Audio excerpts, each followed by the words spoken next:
Share screen. I'm gonna mute. Gila, can you mute? Can Can you mute everybody?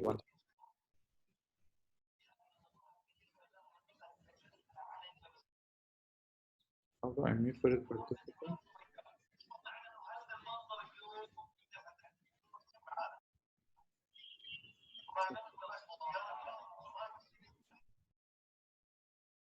Okay. View. Can you see the slides? Yes. Okay, great. So ensemble learning.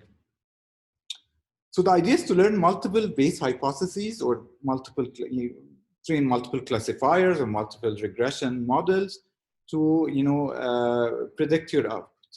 That's really the idea. Of course, you're training on the same training set. So you have one training set, that's always the game. You have only one training set, and you want to use multiple models, train multiple models on the same training set. However, you're going to create a slightly different versions of it. Yeah, that's the point. Otherwise, you're not going to learn the same. So you're going to basically learn if you train, let's say, 10 linear regressions on the same data set, you're always going to get the same weights. Everything is going to be the same, whatever model you use. Yeah. So the idea is to use multiple models on the same training set, but somehow be able to generate different models. So each model is going to be trained using a different learning model and combine predictions of all these hypotheses to produce the final hypothesis. Yeah. So not necessarily a different learning model. You could use basically the same learning model, but a different version of that training set. And the goal is to improve the accuracy of the base model.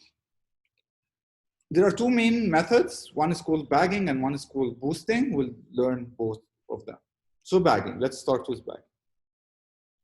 You have the training data. What you're gonna do is you're gonna create strata or bootstraps or different strata of the data set, different samples of the data set if you wish. So I have data 1, data 2 until data m. I created m different training sets.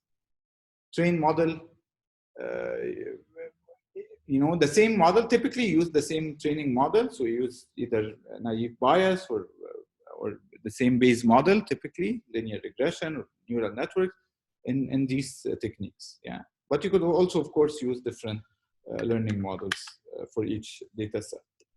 And that will give you different hypotheses, H1, H2, until HM, or different classifiers. If you're doing classification, you combine the classifications or the predictions from these hypotheses or classifiers to get to the final hypothesis or final classification. Yeah. So in more details, yeah, let's see the algorithm, the bagging algorithm. So I'm given a data set which contains n training examples with their labels, y1, y2 until yn, and a learning model, a base learning model. So either SVM, neural networks, etc. Pick one of them. That's how, at least in the libraries, that's how it works. You always specify the base algorithm, learning algorithm, or base learning model that you're going to use. And then you do m rounds. And each one of these rounds is called a bagging round. Yeah, so you do m rounds. What do you do in these rounds? You create a new bootstrap DT by randomly sampling n instances with replacement from D. What do I mean by this? You do samples. You have a training set of n training examples. You do n samples out of it randomly. Yeah, with replacement. So basically, you could repeat the examples. Yeah? So this is what causes the data sets to be different. And then train the model H on the bootstrap DT to get the hypothesis HT. So for example, let's assume the original data had 10 samples, 1 till 10. Bagging round 1 would be, okay, I'll sample at random out of these 10 examples. That gives me example 7. And then I put it back into the data set. And I then sample again randomly. That gives me example 8 and then example 10. I put 10 again and 8 again in the data set. And then I sample again, and that gives me training example 8. So I end up with a smaller data set, right? If you look at unique training examples, but you have 10 examples with repeated instances in there. So that bagging round 1, you do bagging round 2, and you do bagging round 3, and so on, m bagging rounds. Each time you sample at random with repetition.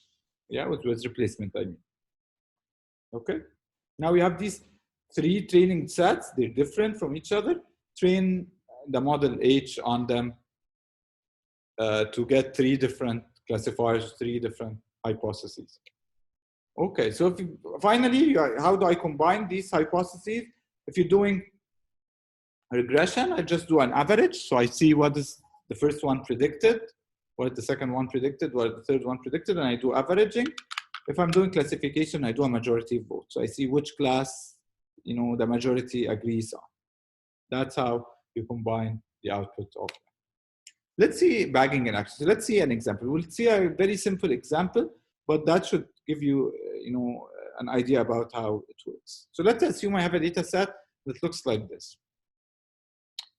It's a single input, so x is between, it's a real value between 0 and 1. And if x is less than 0.3, you have +1. The label is +1. If x is between 0.4 to 0.7, it's -1. And if x is 0.8 or greater, it's +1. Okay? So this is really, so if I have a hypothesis that is powerful, that has, you know, 2 thresholds, I can easily classify this data without any error, because I can set it to x less than, if x is less than 0.3, it's +1. If x is greater than 0.8, it's +1. Otherwise, it's -1. But I'm going to learn very simple threshold-based classifiers. So I'm only allowed to use 1 threshold. Yeah? So each simple classifier has the form x is less than ki, implies that hi of x is +1, or hi of x is -1. So if it's basically, if it's less than ki, you either set +1 or -1. So you have the freedom of setting it to +1 or -1 based on the threshold value, but you can use only 1 threshold value. And you choose the ki and the sign based on what yields the lowest error. So for instance, I can set, right, let's say ki to be 0.3 and set the sign, if x is less than 0.3 or less than or equal to 0.3, I set it to +1. Otherwise, I set it to negative. And I will have to make mistakes here in the range 0.8 till 1, because I can only use 1 threshold. Okay? And I can determine ki by entropy minimization. Yeah, so something that helps me decide what is the value of ki. It doesn't matter. Yeah, it's just an illustrative example. So let's see what happens. So I'm gonna do bagging, meaning what? Meaning I'm gonna sample from my input. So my input is between 0.1 and between 0 and 1. Yeah, so I'm gonna sample my input, or between 0.1 to 1 to be exact. So I'm gonna sample my input with replacement to get 10 training examples, 10 training sets. So the first training set has x equal 0.1, 0.2, because I'm doing, you know, with replacement. So I get another 0.2, another 0.3, 0.4, to 0.4, and then to 0.1, 0.5, 0.6, and 0.9. So that's really the first training set. The second training set is, again, I'm, you know, sampling at random from my data set, and I get this, you know, training set. So 3 examples with 1, you know, 1 example is 0.1, and so on. And I do this 10 times. I have these 10 training sets. I'll set the threshold and the sign, whether y should be +1 or -1, based on what gives me the smallest error. So in the first, you know, data set, or the first bagging round, I have the x less than 0.35 is less than or equal to 0.35, predict y equal to +1 is the one that gives me the minimum error. I can try all the other thresholds, right, and basically choose the one that gives me an all possible realization, +1 or -1, and then pick the one that gives me the minimum error. In that case, it's x less than or equal to 0.35. Yeah. For the second one, it's going to be x less than or equal to 0.65. I predict y equal to +1. For round 5, it's the same as round 1. So it's x equal to 0.35. I predict +1. For instance, in round 6, I set x less than or equal to 0.75. I predict -1. So I have the freedom of choosing whether I predict +1 or -1, and I have the freedom of choosing the, you know, the value of the threshold, yeah, based on what gives me the smallest error. Okay. Now let's see what happens how do I combine these classifiers, these simple threshold-based classifiers? Okay, so now I have, the input sequence is x equal 0.1, 0.2, 0.3, 0.4. So basically, I have this, this values, these x's, so different samples, and I want to. The true class is based on this thing. Is that right? These first three would be +1. These 4 would be -1, and these 3 would be +1. Yeah, based on the the data set, how the data set is according to this timeline, number line. Okay, so now these are the predictions from each one of these classifiers, because I have the threshold value, so I can, and I know what is the corresponding label based on the threshold value. So for instance, for x equal 0.1, I predict 1 because it's less than 0.35, 1, 1, and then for the rest I predict -1, because that's how the classifier works. If it's less than 0.35, I predict +1, otherwise I predict -1. So I get 1, 1, 1, -1, -1, -1, -1, and so on. And then I do the same thing for each one of these, classifiers, these rounds. So I get the labels based on them. And you see, right, it predicts +1 for certain of them and -1 for the rest. For instance, 10 predicts, right, x less than 0.05, it's -1. And if it's greater than 0.05, it's +1. And that's why I get everything to be +1, because everything is greater than 0.05. Now, how do I combine these guys? So I combine them by summing the predictions, because I want to do majority vote. So I'm going to sum the predictions, it's +1 and -1, and then take the sign. That gives me the majority vote. Basically, I want to see which one wins. Is it the +1 or -1? So I have here 4, 5, 6, and then I have 4 -1. So it's 6 - 4, that's +2. What is the sign of +2? It's +1. So I output +1. Same thing here, right? It's 2, 2. Here, for instance, it's -6. I have more negatives than positives, so I'm going to output -1, and so on. So I get, this is the prediction that I get using this bagging technique. So after I combined all these simple threshold classifiers, and these, if you look at the true labels, it's corresponding to the same. So I get exactly 0 error if I use this bagging technique. Yeah. This is just an illustrative example of how it works, of course, right? In reality, you're doing a real classification problem or a real regression problem on text or on images, or on real features, and you have weights and you have everything. But that's how it works in the spirit, yeah, the spirit of how it works. This is really how it works. Questions? Okay. So why does bagging work? So I'll go back to variance quickly, not a lot of details. So if you don't remember this, variance was the expected value over a different data set, the hypothesis learned from a particular data set minus the average hypothesis learned from different data sets, all squared. Yeah, this is what gives me the value. In bagging, so what happens is you're doing the average hypothesis. You're really learning multiple hypotheses on multiple data sets. So each D is representing one bagging round, and you're getting something that is equivalent to the average hypothesis. And so it reduces the HD of X that you get, really, or the final hypothesis that you get is the average hypothesis, right? So it kind of reduces variance. This is really what happens. Let's see this more concretely. Suppose you have 5 completely independent classifiers.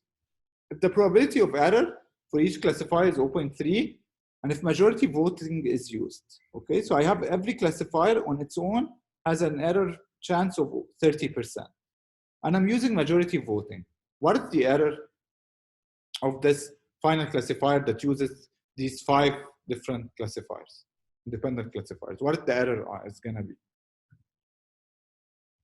So we have, yes? It's this. It's basically, when am I going to make a mistake? I'm going to make a mistake if all 5 classifiers make a mistake. And what is the probability of this? It's 5 choose 5. So I choose out of these 5 classifiers, all of them to make a mistake, times the probability of each of them making a mistake. That's 0.3 to the power of 5. Okay? or 4 of them, because I'm doing majority votes, or 4 of them make a mistake. In that case, I will make a mistake because I'm doing majority 4. So 5 choose 4 times 0.3 choose to the power of 4, 0.3 to the power of 4. So 4 of them makes mistake or error, times the last one doesn't make an error, that's 0.7. Or 3 of them, right, makes a mistake, and that 5 choose 3, 0.3 to the power of 3, 0.7 to the power of 2. And that's 0.163. Of course, if 2 of them makes mistake, I'm not gonna make a mistake because I'm using majority vote, and majority votes would be 3. Yeah, so the other 3 are correct. I'm gonna correctly predict the output. And so I only consider these 3 cases, and that's 0.163. So I reduce the error from 0.3 to 0.163. And if I have 101 such classifiers, I would have a probability equal to 0.01. So the more base classifiers I learn, assuming that I do sampling over the data, the error reduces drastically. And that's why in practice they work really well. Yeah. So I basically, by doing bagging or by doing ensemble learning, I tend to reduce the error over the final classification. Okay? All right. So just a side remark, bagging is usually used when you have high variance. It doesn't help with bias because you're using the same base classifier. So it doesn't really help with bias a lot. If your classifier is weak to start with, it's not gonna improve a lot with bagging. Okay. We're gonna talk next about boosting and then talk about imbalanced data as a final remark. So boosting, it's very similar to bagging. It's an iterative procedure to adaptively change the distribution of the training data by focusing on misclassified instances. So the idea is the following, right? I train my classifier, and as I make mistakes, I try to focus on the instances that are difficult, that I make mistakes on. Okay.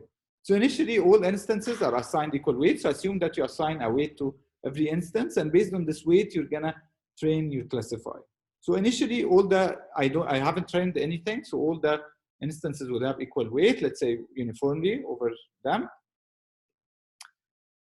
And then, unlike bagging, weights may change at the end of each boosting round.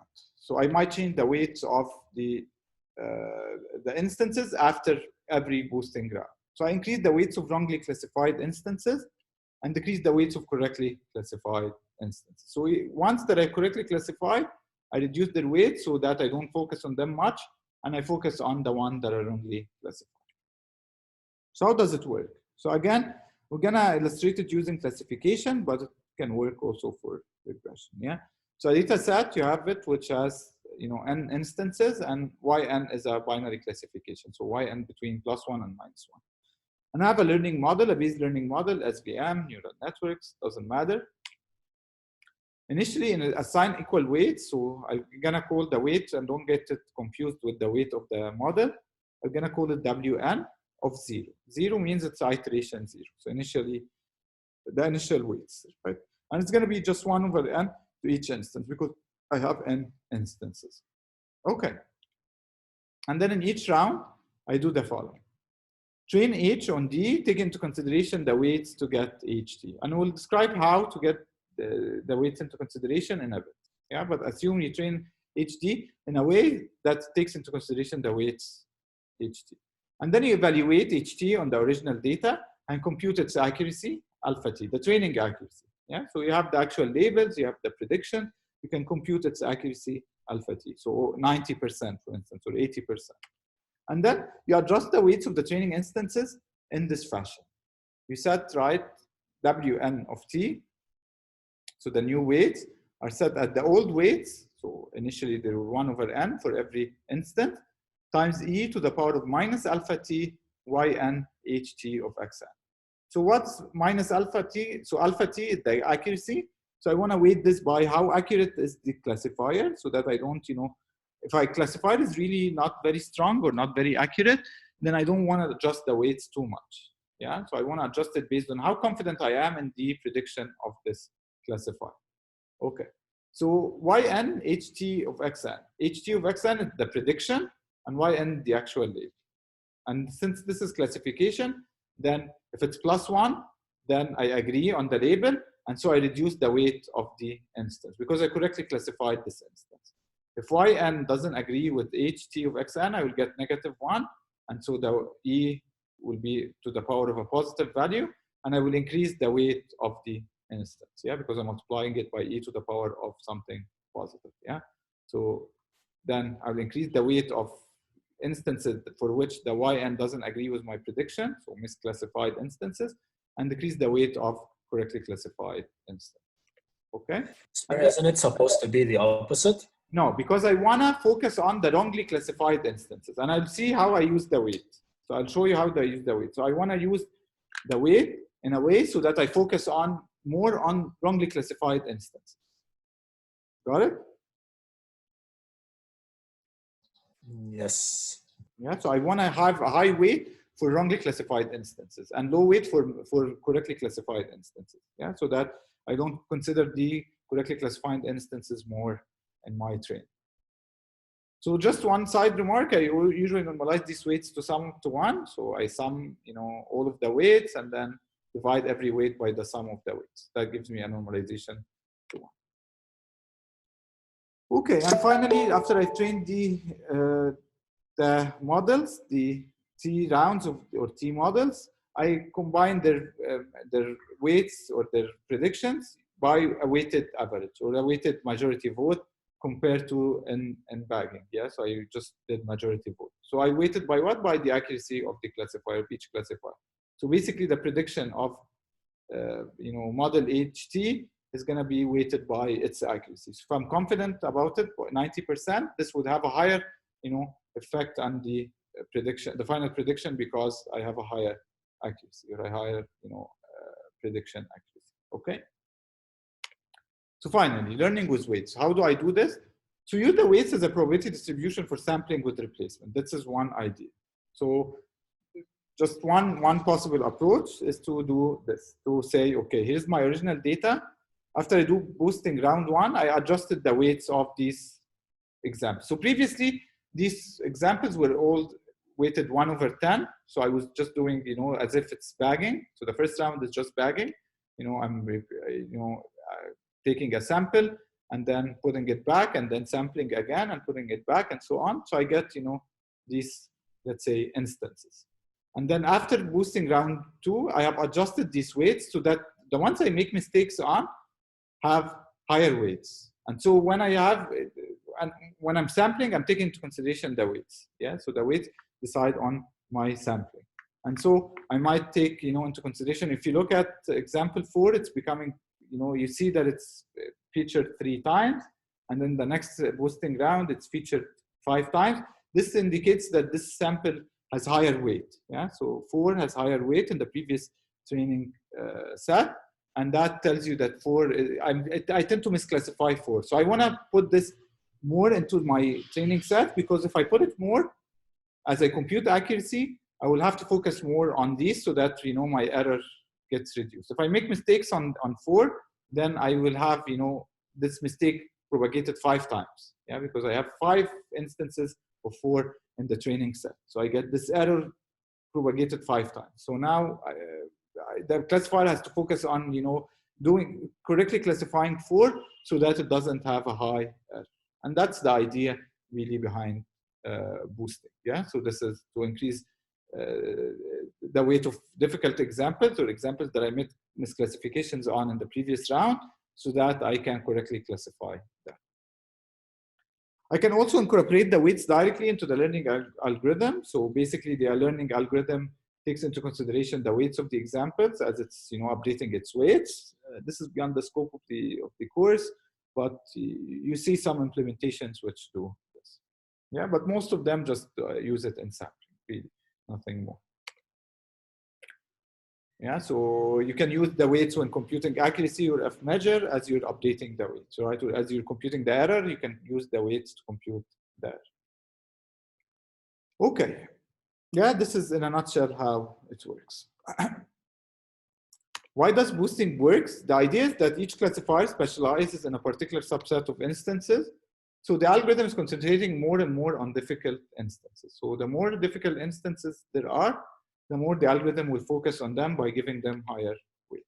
Boosting can reduce variance, same as bagging, but it also eliminates the effect of high bias of the base learner because it's now focusing on difficult examples. So the base classifier was weak and it couldn't, classify these difficult examples. The different rounds would, be able to address this. Yeah, using boosting, typically you can get the training error to be driven to 0, but test errors doesn't show overfitting. So it's not surprising that you get the training error to be 0 because you're really in every round focusing on the difficult examples, but you don't get overfitting typically with boosting. Okay, so I encourage you to always use these as in real projects. These are techniques, or in competitions or something like this. These are techniques that help you make a huge difference in performance. Yeah. Compared to if you just use one base classifier, one base regressor. Okay. Finally, we'll end up with any questions? Okay. We'll end up with something very simple, which is imbalanced data. Again, very practical issue. I suggest you do that in your project if you have imbalanced data. What is imbalanced data? It means that there is a discrepancy between the number of instances in each class. So this happens in classification. So the idea is, let's say I have binary classification. I'll take the simplest example, and you have the majority of the instances are positive or negative. This tells you, this becomes problematic because many classifiers are designed to optimize error or accuracy. And error or accuracy if you optimize for error or accuracy, this tends to bias the optimization towards the majority class. We've talked about this before. So when we talked about cancer, detection, and we looked at F measure versus accuracy, we've seen that F measure is a better approach in evaluating a classifier. But the problem is most of these classifiers, they're optimized based on error or accuracy, which doesn't take into consideration this data imbalance. Yeah, and this causes them to